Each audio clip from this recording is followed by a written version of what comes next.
नमस्कार मित्रों, मैं हिंदी प्राध्यापिका राजबाला आपका अपने YouTube चैनल हिंदी साहित्य समीक्षा पर स्वागत करती हूँ। आज का हमारा विषय है महाकवि जयशंकर प्रसाद कृत आंसू, जो कि 1925 ईस्वी में प्रकाशित हुआ। आंसू कविवर जयशंकर प्रसाद का एक प्रसिद्ध गीति काव्य है। इसे हम विरह काव्य भी कह सकते हैं। इसका प्रथम संस्करण 1925 ईस्वी में तथा द्वितीय संस्करण 1933 ईस्वी में प्रकाशित हुआ।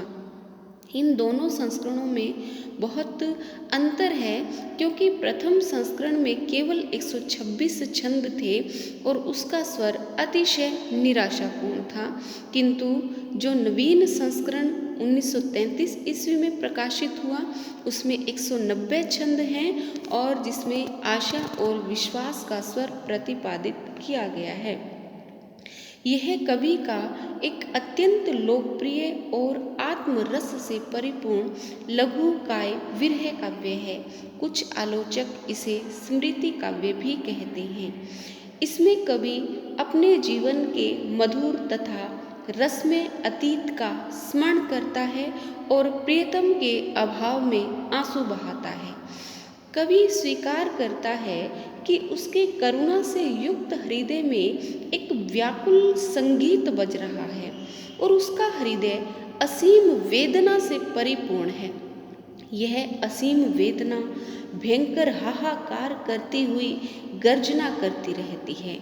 कवि पुनः कहता है कि उसके हृदय में विरह रूपी अग्नि की शीतल ज्वाला जल रही है और उसकी आंखों से निकलने वाले आंसू ईंधन का काम कर रहे हैं और जो सांसें चल रही हैं वे भी उस अग्नि को और भी ज़्यादा भड़काने का काम कर रही है।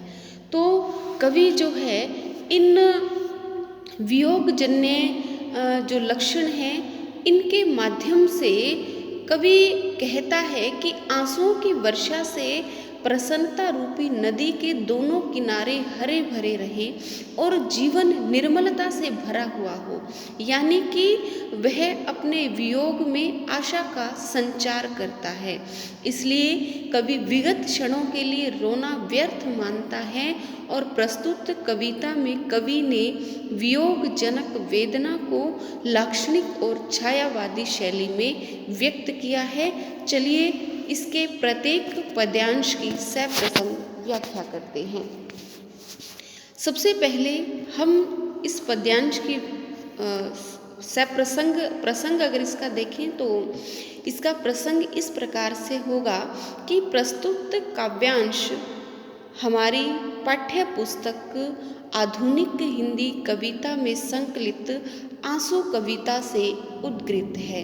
इसके रचयिता छायावाद के आधार स्तंभ महाकवि जयशंकर प्रसाद हैं। यह उनका सुप्रसिद्ध गीति काव्य है और इसमें इन्होंने प्रेम, सौंदर्य, मिलन एवं विरह का मार्मिक चित्रण किया है। इनमें बताया गया है कि कवि का अतीत बड़ा ही मधुर था और अतीत के सुखी जीवन की यादें उसके जीवन को जाने अनजाने प्रभावित करती रहती हैं।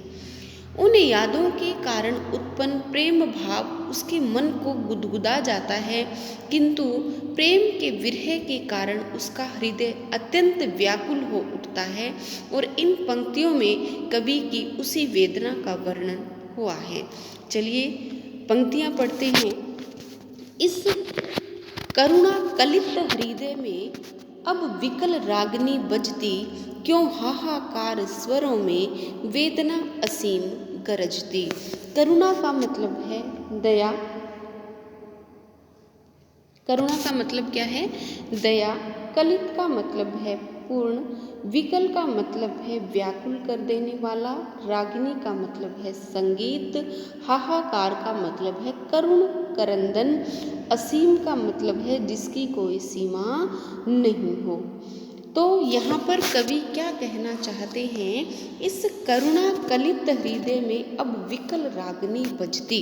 कवि कहते हैं कि प्रिया के वियोग में व्याकुल मेरा जो हृदय है उसमें दया से पूर्ण और हृदय को व्याकुल कर देने वाला संगीत क्यों बज रहा है? प्रश्न चिन्ह लग रहा है। तो कवि अपने आप से प्रश्न कर रहे हैं, अर्थात वो कहते हैं कि उनका हृदय प्रिय के विरह में व्यथित क्यों है, पीड़ित क्यों है, और यह पीड़ा उसे अत्यधिक व्याकुल कर रही है। यह पीड़ा हाहाकार के स्वरों में उसी प्रकार व्यक्त हो रही है जिस प्रकार अनंत नभ में बादल गरजकर अपना दुख प्रकट करते हैं। कहने का अभिप्राय है कि प्रिया का वियोग कवि को व्याकुल कर रहा है और इसी पीड़ा के कारण कवि के हृदय से दर्द भरी रागनी अथवा गीत निरंतर बजता रहता है और यह गीत कवि को अत्यधिक बेचैन करता है। करुणा कलित में अनुप्रास अलंकार है और यहाँ पर मानवीकरण अलंकार भी है, क्योंकि यहाँ वेदना का मानवीकरण किया गया है और वियोग श्रृंगार का सुंदर परिपाक इसमें देखने को मिलता है। ठीक है, मुझे लगता है कि आपको बहुत अच्छे से समझ में आ गया होगा।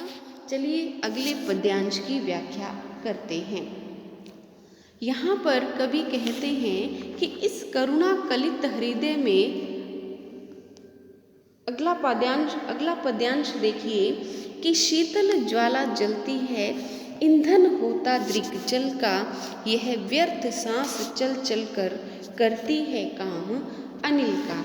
अनिल का शीतल का मतलब होता है ठंडी, ज्वाला का मतलब है अग्नि, ईंधन का मतलब है कि आग को जलाने का साधन, दृग का मतलब है आँखें, व्यर्थ का मतलब है बेकार, सांसें श्वास, चल चल कर करती है काम अनिल, अनिल का मतलब है वायु या हवा। तो यहाँ पर कवि अपनी विरह व्यथा को प्रकट करता हुआ कहता है कि शीतल ज्वाला जलती है, कि उसके हृदय में अनेक भावनाएं उठती रहती हैं, जिनसे कवि को यह प्रतीत होता है कि मानो उसके हृदय में एक ठंडी आग जल रही है, और ईंधन होता दृग जल का, कि निरंतर बहने वाले आंसू उस आग को भड़काने के लिए ईंधन का काम करते हैं, किंतु यह आग जलती हुई भी दाहक नहीं है, जलाने वाली नहीं है, बल्कि कवि के मन को शीतलता प्रदान कर रही है। और कवि कहता है कि जैसे जैसे कवि को प्रिया की याद आती रहती है, वैसे वैसे उसकी आहें बढ़ती जाती है, और ये आहें जो हैं उसके सांसों की गति को भी प्रभावित करती हैं। यह व्यर्थ सांस चल चल कर करती है काम अनिल का, और यह जो सांसें जो हैं कवि को प्रिया के वियोग के कारण व्यर्थ ही लग रही हैं, बेकार ही लग रही हैं, और ये सांसें जो हैं उस हवा को भड़काने के लिए आग को भड़काने के लिए, कौन सी आग को? विरह की आग को भड़काने के लिए हवा का काम कर रही हैं। इस कारण कवि को इनका आना जाना भी व्यर्थ प्रतीत होता है, क्योंकि कवि कहता है कि जब प्रियतमा ही नहीं तब इन सांसों का अर्थात इस जीवन का कोई लाभ नहीं है। भाव यह है कि विरही कवि के हृदय में विरह की शीतल आग निरंतर जलती रहती है। आँखों के आंसू उस आग को तीव्र करने के लिए ईंधन का काम करते हैं, लेकिन प्रिया की याद में उत्पन्न होने वाली आहें हवा का काम करती हैं। इस प्रकार विरह अग्नि निरंतर जलती रहती है। तो शीतल ज्वाला दृग जल, इन यहाँ पर क्या है? विरोधाभास अलंकार है, क्योंकि शीतल ज्वाला, ज्वाला कभी भी शीतल नहीं होती, तो यहाँ पर क्या है? विरोधाभास अलंकार है। चलिए अगला पद्यांश देखते हैं। जो घनीभूत पीड़ा थी मस्तक में स्मृति से छाई, दूर दिन में आंसू बनकर वह आज बरसने आई। घनीभूत का मतलब होता है गहन या सघन, गहन या सघन, पीड़ा का मतलब होता है दर्द, मस्तक का मतलब होता है माथा, स्मृति का मतलब होता है याद, दूरबीन में बुरे दिनों में, बरसने आई बारिश करने के लिए आई। तो यहाँ पर कवि क्या कहते हैं कि उसके जीवन में प्रिया की अनेक यादें इकट्ठी हो गई हैं, जो घनीभूत पीड़ा थी मस्तक में, कि उसके दिमाग के अंदर जो बहुत अधिक यादें थी किसकी, प्रियतमा की, तो वो आज बहुत अधिक सघन हो गई हैं और यादों के कारण जो उनकी विरह जन्य वेदनाएं हैं वो इकट्ठी होकर के क्या हो गई हैं, बहुत अधिक गहरी हो गई हैं, सघन हो गई हैं, जो कवि को निरंतर कष्ट प्रदान कर रही हैं। कि यहाँ पर उदाहरण देते हुए कवि कह रहे हैं कि दूर दिन में आंसू बनकर वह आज बरसने आई, कि जिस प्रकार आकाश में जब बादल एकत्रित हो जाते हैं और वो धीरे धीरे इतने सघन हो जाते हैं कि बरसने लग जाते हैं, ठीक उसी प्रकार से कवि के मन में एकत्रित बहुत अधिक स्मृतियाँ जो हैं वो असमय ही आंसू के रूप में फूट पड़ती है। जिस प्रकार बादल घने होकर के बरसने लग जाते हैं, उसी प्रकार कवि के दिमाग के अंदर या मस्तक के अंदर जब प्रेमिका की बहुत सी सुनहरी यादें एकत्रित हो जाती हैं तो वो आंसुओं के रूप में प्रवाहित होने लग जाती हैं। कवि कहने का अर्थ है कि कवि का मन वेदनाओं से व्याकुल है, जिससे वेदनाएं जो है आंसू बन कर के बह निकली है, क्योंकि कवि का मन उन वेदनाओं को सहन करने में असमर्थ है। तो यहाँ पर क्या है, कवि के उस भाव को व्यक्त किया हुआ है कि वियोगी होगा पहला कवि, आह से उपजा होगा गान, उमड़ कर आँखों से चुपचाप बही होगी कविता अनजान।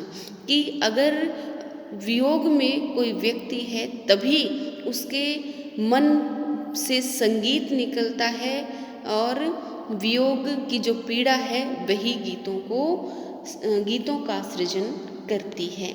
ठीक है, स्मृति सी में क्या है, उपमा अलंकार है और यहाँ पर क्या है, रूपक अलंकार भी है। तो यहाँ रूपक और उपमा अलंकार का प्रयोग किया गया है। ठीक है, उसके पश्चात अगला पद्यांश देखते हैं। देखिए, शशि मुख पर घूंघट डाले, अंचल में दीप छिपाए, जीवन की गोधूली में कौतूहल से तुम आए। शशि का मतलब है यहाँ पर चंद्रमा।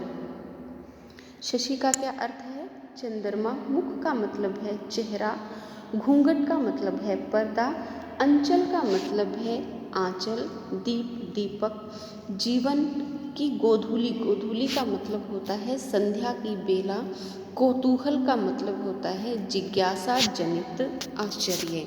यहाँ पर कवि क्या कहना चाहते हैं कि शशि मुख पर घूंघट डाले। यहाँ कवि कहते हैं कि प्रियतमा के मिलन के प्रभाव एवं यहाँ पर कवि जो हैं वो प्रियतमा के मिलन एवं परिणाम का उल्लेख करते हुए कहते हैं कि जिस प्रकार संध्या के समय चंद्रमुखी नारी, शशि मुख चंद्रमुखी नारी अपने मुख पर घूंघट डालकर आंचल की ओट में दीप जलाकर आलोक बिखेरती है, उसी प्रकार जिस समय जीवन की गोधूली, कि जिस समय मेरे जीवन में निराशा का घना अंधकार फैला हुआ था, उस समय प्रियतमा आशा का पवित्र दीप जलाकर के मेरे जीवन में आई थी और प्रियतमा ने आशा का उज्जवल दीप जलाकर निराशा का घोर अंधकार दूर कर दिया, जिससे कवि के मन में एक नवीन आशा और प्रसन्नता का संचार हुआ। प्रियतमा का ऐसे आना कवि के लिए एक सुखद आश्चर्य बन गया था। कौतूहल का मतलब होता है जिज्ञासा जनक आश्चर्य। तो यहाँ पर कौतूहल का अर्थ हम लगा सकते हैं कि सुखद आश्चर्य। और प्रियतमा के चंद्रमा के समान सुंदर मुख पर पड़े घूंघट को देख कर के कवि का आश्चर्य और भी अधिक बढ़ गया था। कहने का क्या अर्थ है कि जिस समय प्रियतमा कवि के जीवन में आई तब कवि को उसे देखकर आश्चर्य हुआ, क्योंकि उसे लग रहा था कि उसके जीवन में व्याप्त यह निराशा का अंधकार कभी दूर नहीं होगा। लेकिन प्रिया के आने से कवि का यह भ्रम टूट गया। तो यहाँ पर गोधूली जो शब्द है उसका अर्थ है दिन और रात के मिलन की वेला। और यहाँ पर कवि ने गोधूली शब्द का प्रयोग किस लिए किया है कि कवि के निराशा में जीवन में प्रेमिका के आने से आशा का संचार हुआ, इसी कारण से वह गोधूली शब्द का प्रयोग करते हैं। तो यहाँ पर शशि मुख, तो मुख यहाँ पर रूपक अलंकार है, क्योंकि मुख को किसका रूप दे दिया गया है, चंद्रमा का रूप दे दिया गया है। ठीक है, तो उम्मीद करती हूँ कि समझ में आ गया होगा। चलिए अगले पद्यांश की तरफ चलते हैं। बांधा था विधु को किसने इन काली जंजीरों से, मणि वाले फणियों का मुख क्यों भरा हुआ है हीरों से। बांधा था विधु, विधु का मतलब है यहाँ पर चंद्रमा। काली जंजीरें, जंजीरें बेल, मणि का मतलब होता है एक प्रकार की मणि या चमकदार पत्थर जिसे कहते हैं। फणी, फणी का मतलब होता है नाग। मुख क्यों भरा हुआ है हीरों से। यहाँ पर जो कवि हैं वो अपने प्रियतमा के मुख पर फैली उस केश राशि का वर्णन करता हुआ कह रहा है।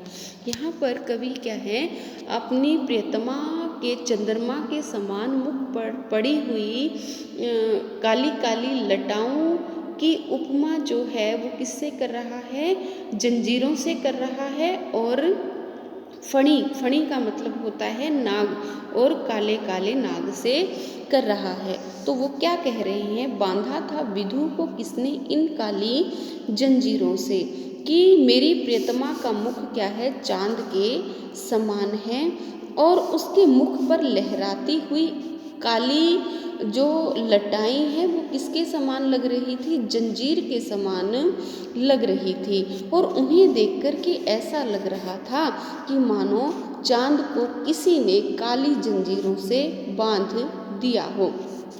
और उसके जो लहराते हुए बाल थे वो किसके समान थे, वो नाग के समान थे। और इन काले बालों की मांग में क्या थे, हीरे जड़े हुए थे। कवि के मन में यह प्रश्न उठता है कि सांपों का मुख तो मणियों से भरा हुआ होता है, पर इनका मुख हीरों से क्यों भरा हुआ है। कहने का तात्पर्य है कि प्रियतमा की सिंदूरी मांग में हीरे गुथे हुए आभास देते हैं, इसलिए उनकी सुंदरता और भी अधिक बढ़ गई है। तो इसमें क्या है, माधुर्य गुण है, और प्रियतमा की सुंदरता को व्यक्त करने के लिए कवि ने अनेक उपमानों का प्रयोग किया है। तो यहाँ पर क्या है, उपमान रूपाकत, यहाँ पर रूपक अलंकार भी है और उपमा अलंकार भी है। ठीक है, और अगर हम बात करें तो माधुर्य गुण है, और रस की अगर बात करें तो इसमें श्रृंगार रस का सुंदर परिपाक हुआ है। ठीक है, तो अगला पद्यांश देखते हैं।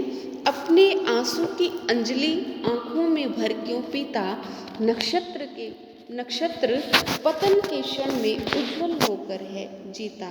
यहाँ पर कवि क्या कहते हैं, अंजलि, अंजलि का क्या मतलब होता है, जब हम दोनों हाथों को जोड़ लेते हैं तो उसे क्या कहा जाता है, अंजलि।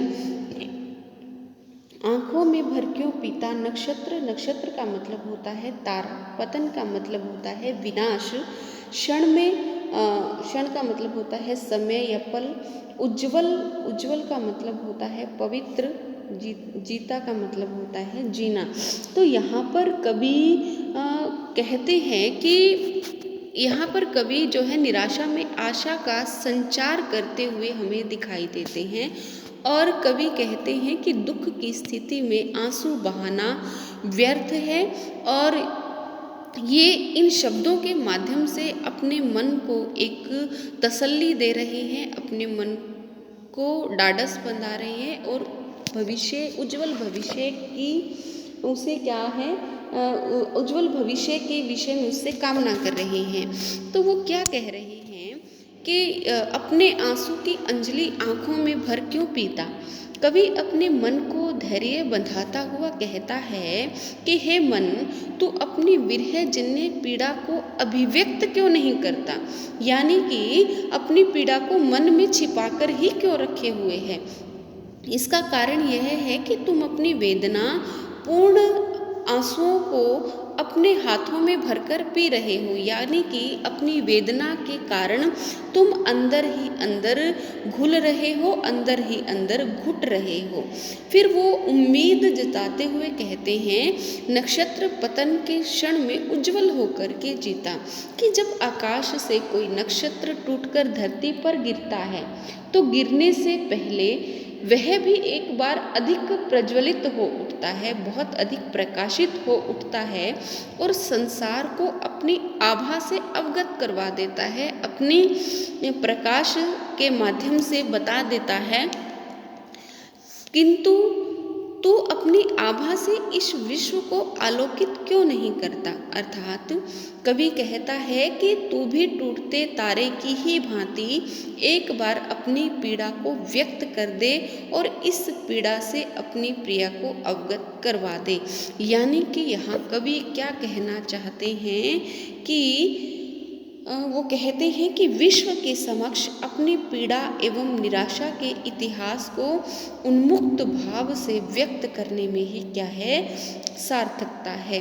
कि आपकी जो पीड़ा है, आपकी जो द्विधा है, आपका जो कष्ट है, उसे अंदर ही अंदर मत पियो, बल्कि उसे दूसरों के सामने उजागर कीजिए और उस पीड़ा में ही और उस निराशा में ही आशा का संचार कीजिए, आशा को ढूंढ लीजिए। यही क्या है, मनुष्य जीवन की परिभाषा है और यही जो है मनुष्य जीवन की एक सार्थकता है।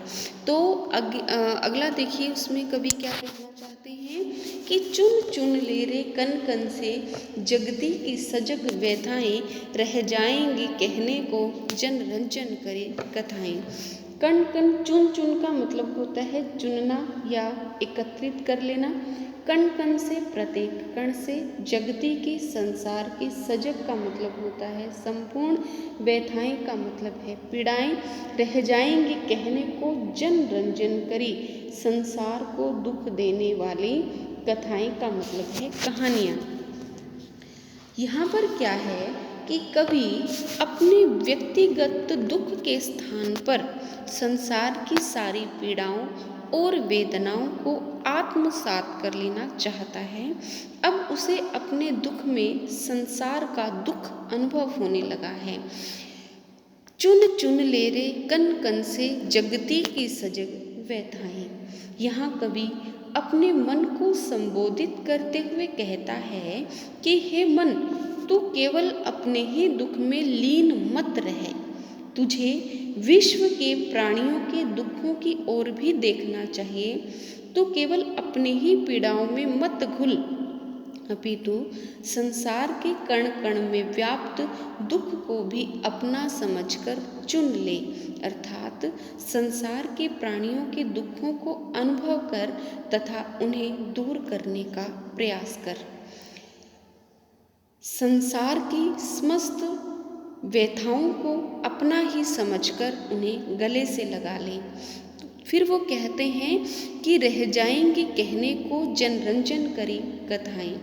तो वो कहते हैं कि यदि तू इस तरह जगत की या संसार की पीड़ाओं को दुख दूर करने का प्रयास करेगा तो इस संसार में दुख, पीड़ा, व्यथाएं, ये सब जो हैं वो कहानियाँ बन कर के रह जाएंगी।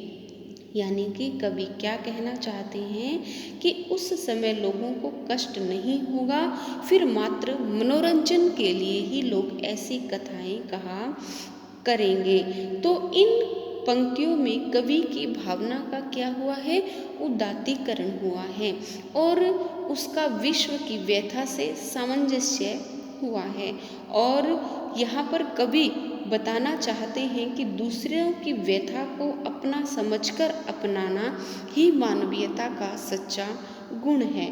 तो इन पंक्तियों में चुन चुन में क्या है, चुन चुन और कण कण में क्या है, पुनरुक्ति प्रकाश अलंकार है।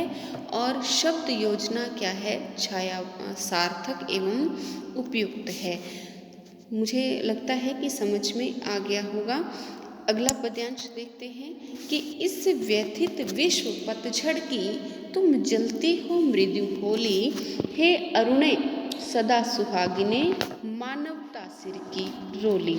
व्यथित का मतलब है यहाँ पर पीड़ित, विश्व का मतलब है संसार, पतझड़ जो एक ऐसा मौसम जिसमें सब कुछ जो है, सारे पेड़ पौधों के पत्ते झड़ जाते हैं, जो कि पतन का प्रतीक है।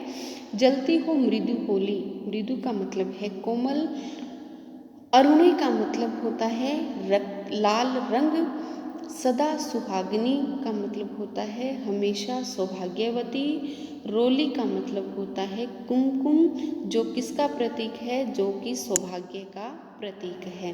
तो यहाँ पर कवि क्या कहना चाहते हैं, यहाँ पर कवि अपनी वेदना को विश्व के कल्याण के लिए प्रकट कर रहे हैं। वो क्या कहते हैं, इस विश्व पतझड़ की तुम जलती हो मृदु होली। कवि अपनी वेदना को संबोधित करते हुए कहता है कि हे वेदने, यह संपूर्ण संसार क्या है, व्यथा गर्भित है, यानी कि दर्द से पीड़ित है, तथा इस संपूर्ण संसार की दशा किसके समान है, पतझड़ के समान है, जो कि बहुत ही शोचनीय है, चिंतनीय है। तो और वो कहते हैं कि तुम इसके दुखों और व्यथाओं के लिए जलती हुई सुंदर होली के समान हो। यहाँ कहने का क्या भाव है कि यहाँ कवि कहते हैं कि संसार के प्राणियों में व्याप्त नीरसता एवं निर्जीवता को वेदना होली बनकर के भस्म कर देती है। मतलब कि संसार के लोगों के अंदर जो नीरसता और निर्जीवता है, उसके कारण वेदना से व्यक्ति क्या होता है, वेदना से व्यक्ति के मन को शांति मिलती है, और वेदना से व्यक्ति जो है वो पतन की ओर नहीं बल्कि उन्नति की ओर अग्रसर होता है। इसलिए कवि कहता है कि हे अरुणे सदा सुहागिनी, कवि कहता है कि हे अरुणे तुम सदा सुहागिन रहने वाली हो, प्रत्येक वियोगी के हृदय में तुम्हारा निवास है, और तुम संपूर्ण मानवता के माथे की रोली के समान पावन हो और सात्विक हो। कहने का क्या अर्थ है कि हे विरह व्यथा, तुम संपूर्ण मानवता को क्या हो, सौभाग्यवती बनाने वाली हो। हे मानवता तुम क्या हो, हे विरह तुम संपूर्ण मानवता को सौभाग्यवती बनाने वाली हो। और तुम ही विरह के कारण ही वो कहते हैं कि मनुष्य के हृदय में परोपकार, सहानुभूति, दूसरे के दुखों को समझना इत्यादि भावों का संचार होता है, क्योंकि जो व्यक्ति स्वयं दुखी होगा वही दूसरे के भाव को, दुख के भाव को समझ सकता है। तो यहाँ पर जो है वेदना के महत्व को कवि के द्वारा दर्शाया गया है। तो यहाँ क्या है, तुम जलती हो मृदु होली, हे अरुणे। अरुणे शब्द का प्रयोग अत्यंत सार्थक है, क्योंकि ज्वाला का रंग लाल होता है और सुहाग का चिन्ह संदूर भी लाल होता है, क्योंकि जब विरह के कारण ज्वाला की जो अग्नि चल रही है वो किस रंग की है, लाल रंग की है। और सौभाग्य का प्रतीक भी क्या है, सिंदूर है, वो भी लाल रंग का है। तो यहाँ पर क्या किया गया है, यहाँ पर रूपक अलंकार का भी प्रयोग किया गया है और वियोग श्रृंगार का भी प्रयोग किया गया है। चलिए अगला पद्यांश करते हैं। वो कहते हैं कि आंसू वर्षा से सींचकर दोनों ही कूल हरा हो, उस शरद प्रसन्न नदी में जीवन द्रव अमल भरा हो। आंसू वर्षा का अर्थ है यहाँ पर करुणा का जल। दोनों ही कूल का अर्थ है दोनों ही किनारे, यानी कि सुख और दुख। शरद प्रसन्न, शरद का मतलब है सर्दी, प्रसन्न का मतलब है खुश, यानी कि शरद ऋतु में बहने वाली जो नदी है वो कैसी होती है, वो बहुत अधिक निर्मल होती है, जिसके कारण वो प्रसन्न रहती है। जीवन द्रव, जीवन रूपी जल। अमल मतलब स्वच्छ या निर्मल। तो यहाँ पर कवि जो है यहाँ पर कवि के ने जीवन में प्रेम एवं विरह दोनों को अनुभव किया है, और इन्हीं अनुभवों के आधार पर उसका जीवन और जीवन में आने वाले सुख दुख के प्रति उसका एक विशेष दृष्टिकोण बन गया है। और अपने उसी दृष्टिकोण को वह इस पद्यांश में प्रस्तुत करता हुआ कहता है कि मेरे नेत्रों से आंसू वर्षा से सींचकर दोनों ही कूल हरा हूँ। कि मेरे नेत्रों से बहने वाले आंसुओं की वर्षा जीवन रूपी नदी के सुख दुख रूपी दोनों किनारों को हरा भरा एवं सरस रखे। कहने का क्या अर्थ है कि कवि सुख और दुख दोनों को जीवन में समान भाव से स्वीकार करता है, और वह चाहता है कि निर्मल एवं शांत जल से वह परिपूर्ण रहे। कि वो कहते हैं कि वो अपने जीवन की तुलना किससे कर रहे हैं, शरदकालीन नदी से कर रहे हैं। कि जिस प्रकार जो शरद ऋतु की नदियां हैं वो शांत एवं स्थिर भाव से निरंतर प्रवाहित होती रहती हैं, उसी प्रकार वो कहते हैं कि मेरी जो जीवन रूपी नदी है उसके दो किनारे हैं सुख और दुख, और आंसुओं की वर्षा जो है वो हृदय को सदैव पावन करती रहे और इन दोनों भावों को सदा हरा भरा रखे, यानी कि सुख और दुख में सदा समन्वय बना रहे। कवि का कहना है कि सुख एवं दुख भावनाओं से पूर्ण जीवन की विषमताओं को करुणा रूपी जल क्या है, निर्मल एवं पावन कर देता है। यहाँ पर प्रसन्न शरद ऋतु की नदी का जो वर्णन है वो इसलिए किया गया है क्योंकि शरद ऋतु में नदी का वेग जो है वो तीव्र नहीं रहता, वह शांत भाव से बहती है। इसी प्रकार से कवि ऐसे ही शांत एवं स्थिर जीवन की कामना करता है। तो इन पंक्तियों में भी क्या है, शरद प्रसन्न में क्या है, रूपक अलंकार है, और इसमें कवि के भावों का सुंदर प्रयोग किया गया है, और भाषा क्या है, सरल है, सरस है और प्रसंग के अनुकूल है। तो ये थी हमारी कविता आंसू, जिसमें कवि ने क्या है, निराशा में आशा का संचार किया है। उम्मीद है कि आपको यह कविता बहुत अच्छी प्रकार से समझ में आ गई होगी, और अगर आपको यह मेरा प्रयास अच्छा लग रहा हो तो मेरे चैनल को लाइक शेयर और सब्सक्राइब कीजिए। धन्यवाद। मिलते हैं अगली कविता के साथ। जय हिंद, जय भारत।